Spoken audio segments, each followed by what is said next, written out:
Охрид традиционално за новогодишните празнувања ќе биде исполнет со туристи и оваа година се најавуваат најмногу туристите, гостите од регионот, најмногу србите кои што секоја година токму за прославата на Нова година доаѓаат на Охридската ривиера и се дел од онаа понуда која што ја подготвува и општината Охрид, но и бројните угостителски објекти, рестораните и кафулињата, така ќе биде и оваа година и градот Охрид има подготвено програма за дочекот на новата година или за прослава на најлудата ноќ, токму за новогодишните празнувања, но и она што подоцна следува за божикните и за богојавление водици, секако и за многу инфраструктурни проекти и сето она што општина Охрид го работи во моментов. Разговараме со градоначалникот на општина Охрид, Кирил Пецаков. Градоначалник, дали сте подготвени за новогодишните празнувања и да ги дочекате туристите кои што се најавени за 31 декември и 1 јануари, секако за идните празнувања?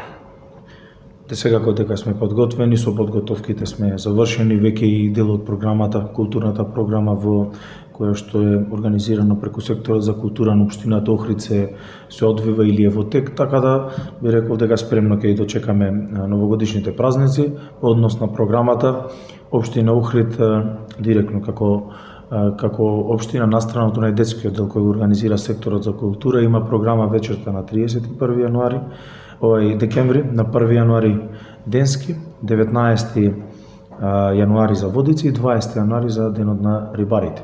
И тоа е програма која што беше објавена на мојот профил. Вечерта ќе учествуваат на програмата за дочекот на новогодишната ноќ Ѓоко Танески, Евто Попиновски, Лозано и Диже Бакзи. На први традиционално во изминатите 4 години откако сум градоначалник имаме денска забава за која што ќе се погрижи познатата група Меморија. На 19 ќе имаме пеачи на традиционална, да кажам, музика поврзани со кои што пеат и во државниот ансамбл Танец, а на 20 е секако резервиран за охридскиот музички еснав и сето она што ќе се случува како настан на Сараиште.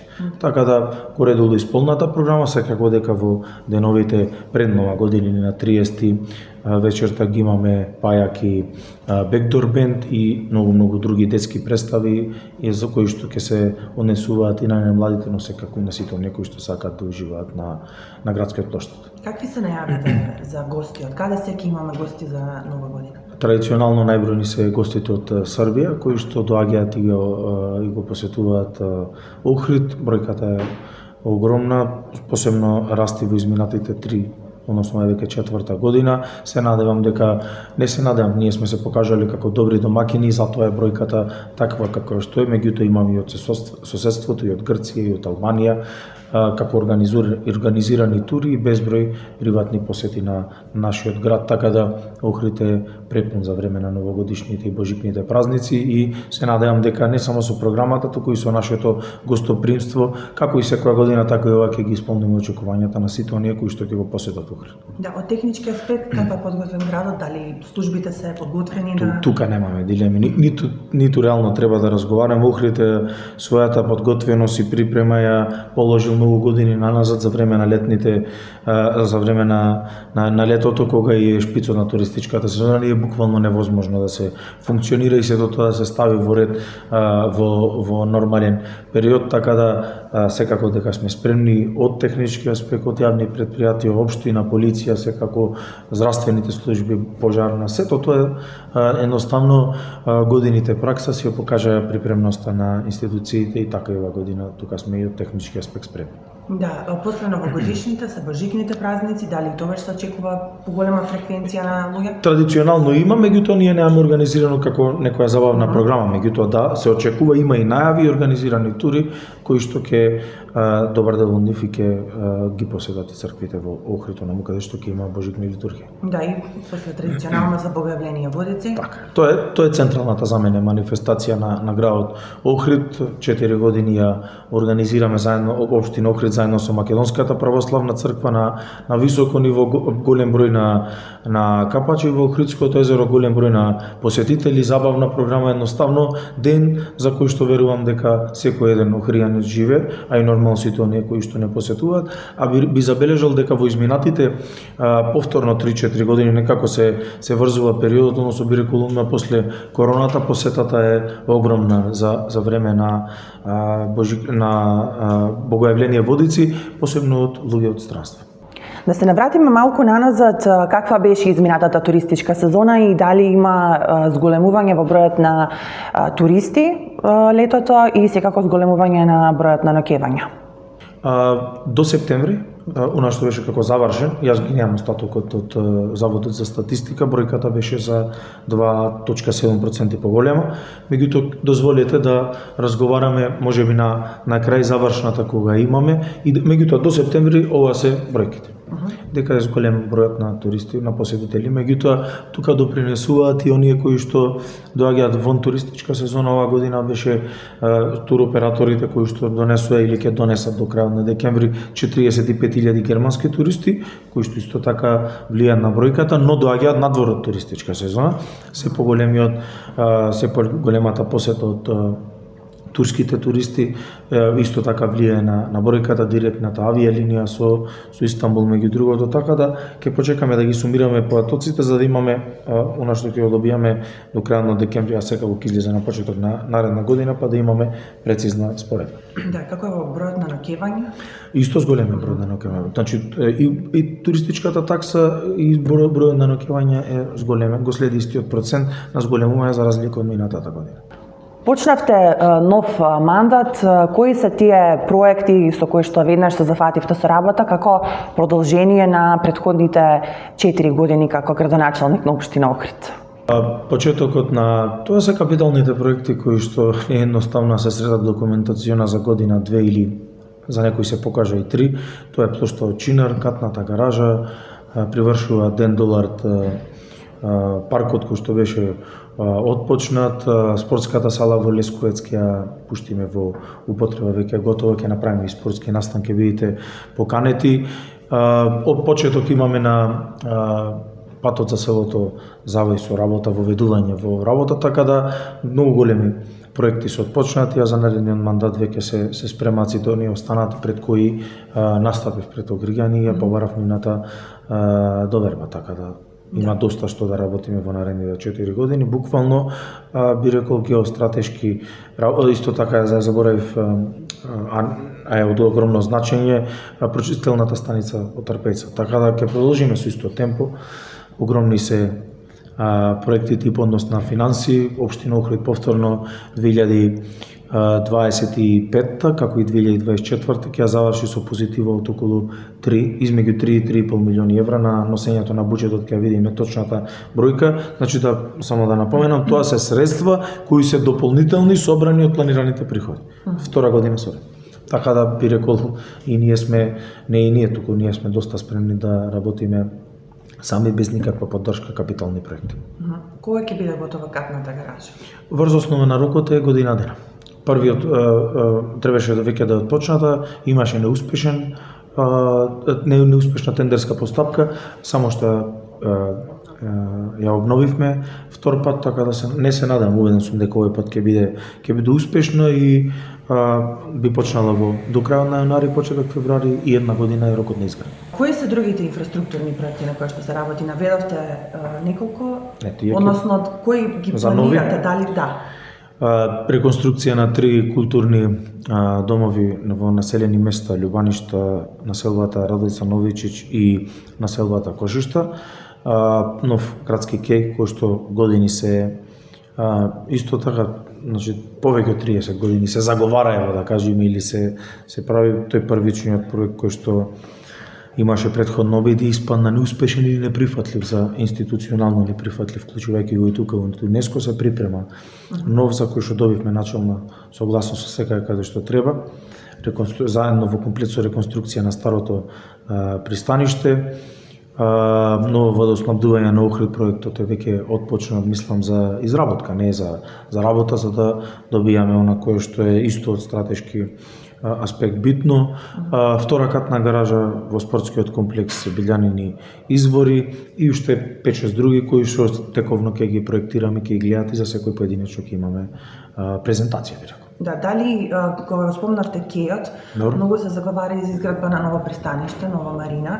Дали тоа ви е во план додека сте? Старото градско пристаниште што е напред хотелот Палас, тоа во проектот се планира да биде разградено разгрането, се извинувам, со понтонски мостови и место за паркирање на едрилеци и кајчина, традиционални кајчина.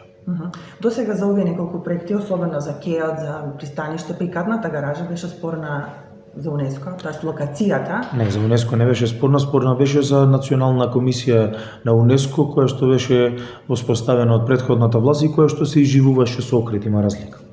Катната гаража никогаш не била спорна.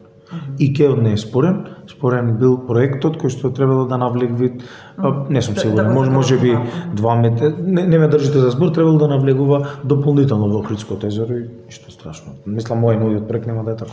Така.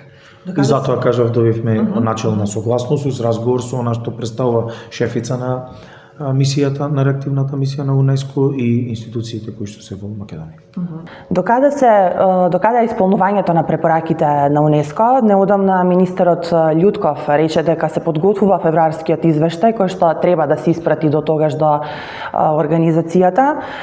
Рече дека има напредок во исполнување на препораките. Во што конкретно има напредок? УНЕСКО е работа за која што тековно се и координираме, без разлика, не зборувам само за овој период, додека, да кажам, ВМРО година и нешто ја има власта, него генерално било нешто за кое што сме се координирали, работеле заедно, многу работи од инфраструктурен аспект по однос за заштита на животната средина се отпочнати веќе при крај или завршени, а се однесуваат на загадувањето на Охридското езеро, што е за мене приоритет. Постојат веројатно напредокот е по однос на некои документации или би рекол документи кои што требало да се изготват, за тоа биле задолжени, не знам, Министерство култура, транспорт и така натаму, така да ќе веројатно во извештајот ќе видиме точно каде е напредокот, а ние ќе продолжиме да работиме. Една голема работа што треба да завршиме во наредниот период е почеток на функционирање веќе на регионалното предпријатие за регионалната депонија во општината Новаци и секако лека по лека затворање на постоечката, изградба на претоварна станица. Сакам да кажам дека сите оние процедури кои што во изминатите 5-6 години некако тапкаа во место, сега ние ги откочивме, направивме меморандум за соработка и за можност за формирање регионално предпријатие, да го формираме регионалното предпријатие, да отпочне постапката за претоварните станици за кои што веќе имаме одобрение и така натаму, меѓутоа то чекор по чекор и се надевам дека 2026 или убеден сум дека ќе биде клучна. Викам се надевам или убеден сум затоа што тоа е сепак како спона помеѓу локалните самоуправи и живот и Министерството за животна средина и треба животна средина да биде таа која што ќе биде лидер и носител на проектот се до формирање на регионалното предпријатие, после веќе ќе зависи од самите нас. Како ќе биде динамиката.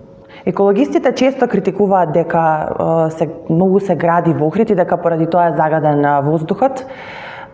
Што општината планира да преземе за да се намали тоа загадување? Охрид е загаден, испитувањата за Охрид уште неколку за Охрид не е направен, меѓутоа за останатите мислам дека и со вас сум разговарал, е исклучиво поврзано со начинот на грејење и сето останато што се случува во текот на зимскиот период, е потребно за затоплување секако, а вториот дел поврзано со многу се гради и така натаму, да го разговараме после 4 години мандат мој, каде што се донесени 2 урбанистички планови, еден за индустријска зона во Лесковец, која што не е почнато се уште да собствениците да си ги остваруваат правата врз основа на тоа, и еден мал урбанистички опфат кој што е тука во центарот, кој предвидуваше 2 згради на поголем простор, од која едната веќе изградена, другата се гради, мислам дека или е тотално непознавање или немање никаков допир со реалност. Охрид е урбанизиран град кој што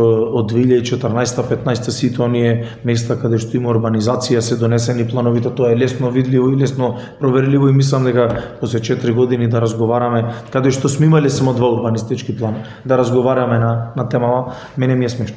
На некои од нив предлагаат и да се зголеми данокот за купување на недвижнина, со тоа што викаат многу често купуваат станови, речеме, наши граѓани од Скопје и тие станови зјаат празни во текот на целата година и сега да се намали тој тренд, општината да го зголеми данокот. Дали сте размислувале? Исто и како ние што купуваме во Скопје, јаат празни генерално, зборувам ние од останатите градови од Македонија, тоа е пазар, капитализам кој што цените, побарувачката, самиот пазар ја диктира и се одвива така како што се одвива. Е доста популарно купувањето и вложувањето во недвижнини последните, не знам, 4-5 години.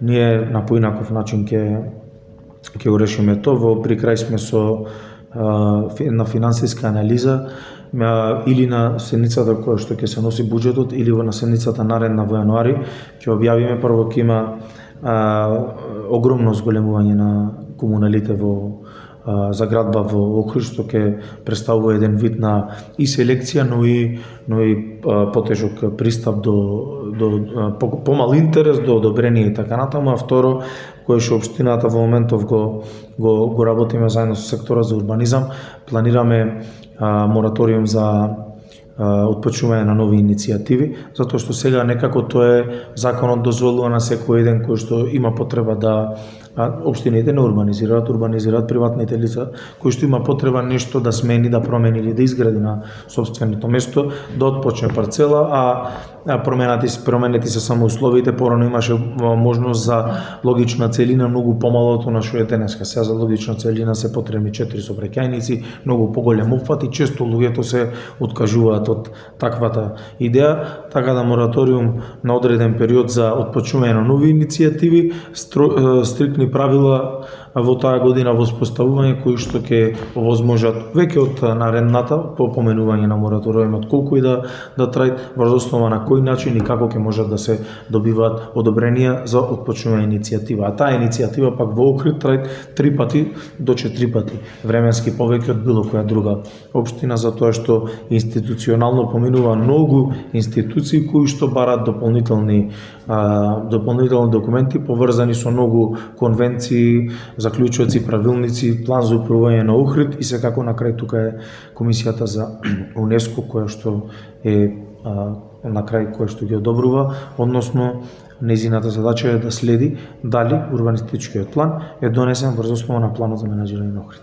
Го спомнавме загадениот воздух, што планирате да преземете околу тоа? Набавивте електрични возила? Ние, да, тоа е за стариот дел на градот, има и електрични велосипеди, имаме субвенции за инвертер, клими, субвенции за исто така велосипеди кои што ќе купуваат, меѓутоа тоа е само минимално и генерално како, зошто кажувам минимална, општините сами не можат да решат тој проблем, затоа што загадувањето во Македонија е исклучиво, односно генерално од домакинствата и начинот на кој што тие се греат. Тоа колку имаме пристап до, како во светот, не знам, до плин, до други работи, до газ би можело сосема поинаку да се организира тоа, меѓутоа за сега изгледа тоа како утопија и е малце невозможно, ќе видиме како ќе се одвиваат работите, меѓутоа со поединечна постапка, односно со поединечни постапки, проекти, заложби на локална самоуправа е невозможно се тоа да се среди.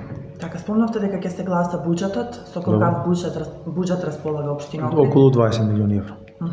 Мала споредба, кога во 2021 година добив можност прв пат да бидам градоначалник во ноември. Буџетот се носи на крај на година во декември, изнесуваше околу 560 милиони денари, над 580, над 9 милиони денари. Зборувам за буџетот основен кој што ние си го прибираме како приход, не зборувам за дотациите од државата. Сега нашиот буџет е 20 милиони евро. Општина Охрид го поддржува спортот и спортските клубови во градот. Ракометниот клуб бележи успеси. Секако јас како поранешен капитен на ракометниот клуб сум повеќе од задоволен. Тоа не е возможно само со општина да се или поддршка од општина да има едно такво ниво, затоа се заслушни и приватните компании, општествено одговорниот Охрид кој што го препознаа проектот за веќе по континуиран раст од 4 години, веќе ова е 4-та сезона, имаме второ учество во Европа, за прв пат историски се презимува во Европа, за прв пат во Охрид падна големи фаворити во името на Алкалуит и Пелистер, така да сметам дека клубот е во правилна насока и очекувам во најмала рака истото ниво во наредните години да се задржи на квалитет истото ниво. И да бидеме конкурентни секако. Голема работа за градот Охрид, никогаш немал представник и клуб како што е ова денеска ракометниот клуб. Да. Исто така и фудбалот бележи успех. Завршивме како есенски шампиони во втората лига. Нашата цел е да играме во првата лига следната година, конечно после долги години, и тоа е исто еден од успесите што лично ме прави горд. Така, кога сме кај спортот, со тоа и ќе завршиме. Маратонот претходните години еден период беше во криза, но сега традиционално продолжува целата таа организација. Завршена е кризата околу маратонот, го превзеде организирањето општина Охрид, во кое што имавме и поддршка од Министерството за спорт. Едноставно огромна традиција, огромен гигант во бренд поврзан со Охрид и спортот генерално, нешто кое што години го губеше приматот заради игрите кои што се случуваа, заради непрофесионалноста и во организација и во сето останато. Тоа е нешто кое што го подигаме од година во година и се надевам дека 2027 ќе биде клучна по однос на не толку по бројот на учесници, толку по квалитетот на учесници на маратонот, и за тоа е нормално потребно трпение, чекорина, иако во самата организација се вклучени луѓе од пливањето, од маратонското пливање кои што имаат контакти и сето тоа изгледа како што изгледа благодарение на нив, и за тоа сум бескрајно благодарен, кај што исто во маратонот имаме поддршка од општествено одговорни фирми, меѓу кои Телеком и останати кои што учествуваат и од Охрид, доста фирми кои што учествуваат, Евана исто така поддржува, едноставно го препознале и начинот на кој што ние сме го превзеле како организација сега само се подигна. Така, ви благодарам. Ви благодарам вас.